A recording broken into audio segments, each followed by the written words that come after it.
Hola teman-teman penikmat film. Gue mau lempar satu pertanyaan yang agak nyentil.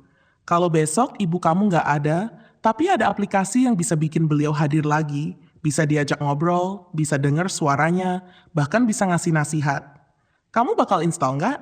Nah, disitulah esok tanpa ibu main.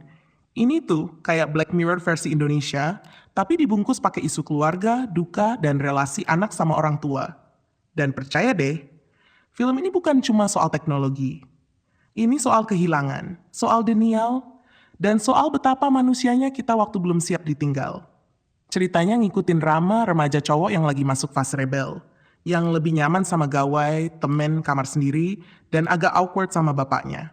Ibunya Laras justru jadi jembatan di keluarga ini. Ibu yang hangat, sok asik, kadang cringe, tapi niat banget ngajak anaknya ngobrol.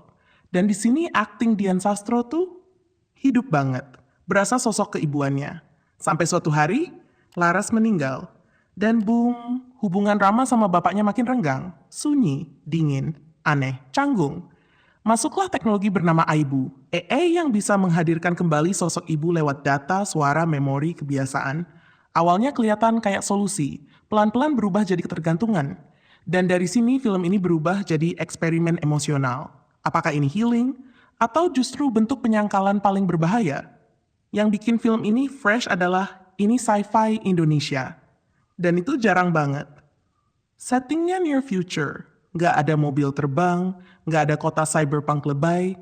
Teknologinya terasa sedikit lebih maju dari sekarang, tapi masih masuk akal. Makanya konsep AI-nya nggak terasa kartunis. Justru makin serem karena realistis. Terus temanya kena banget, terutama buat anak cowok. Karena film ini sebenarnya bukan cuma tentang ibu, tapi tentang anak cowok dan bapak yang kehilangan jembatan komunikasi. Ada satu fase hidup di mana kita awkward sama bokap. Duduk berdua aja bingung mau ngomong apa. Dan selama ada ibu, komunikasi itu masih hidup. Begitu ibu nggak ada runtuh. Ali Fikri sebagai Rama menurut gue tampil solid.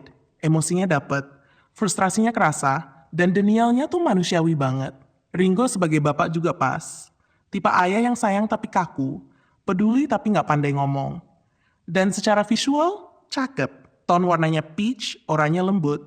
Dingin karena duka, tapi hangat karena kenangan. Sinematografinya bikin film ini terasa beda dari film Indo kebanyakan. Soundtracknya juga enak, futuristik tapi masih ada rasa lokalnya.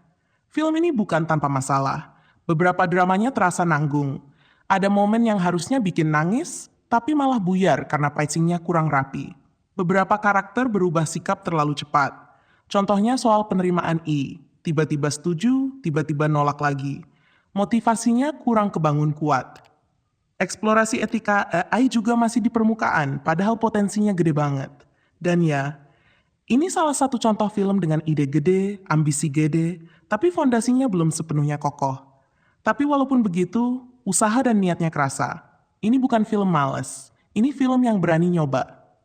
Dan jujur ya, kelar nonton ini gue kepikiran ibu, kepikiran bokap, kepikiran momen kecil yang sering kita anggap sepele. Makan bareng, ngobrol receh, dimarahin, disuruh tidur. Film ini kayak bilang, selagi mereka masih ada, jangan nunggu esok. Karena secanggi apapun, semahal apapun teknologi, nggak ada yang bisa gantiin pelukan ibu. Jadi kalau kamu pengen nonton film Indonesia yang beda, yang berani main di sci-fi, yang bikin mikir, yang mungkin nggak sempurna tapi punya hati, esok tanpa ibu layak kamu tonton. Dan sekarang gue mau nanya ke kamu, kalau teknologi bisa menghadirkan orang yang sudah pergi, kamu bakal pakai atau justru memilih belajar merelakan? Tulis di kolom komentar, kita ngobrol bareng. Karena film bagus tuh bukan cuma buat ditonton, tapi buat dipikirin bareng. Oke, bye-bye.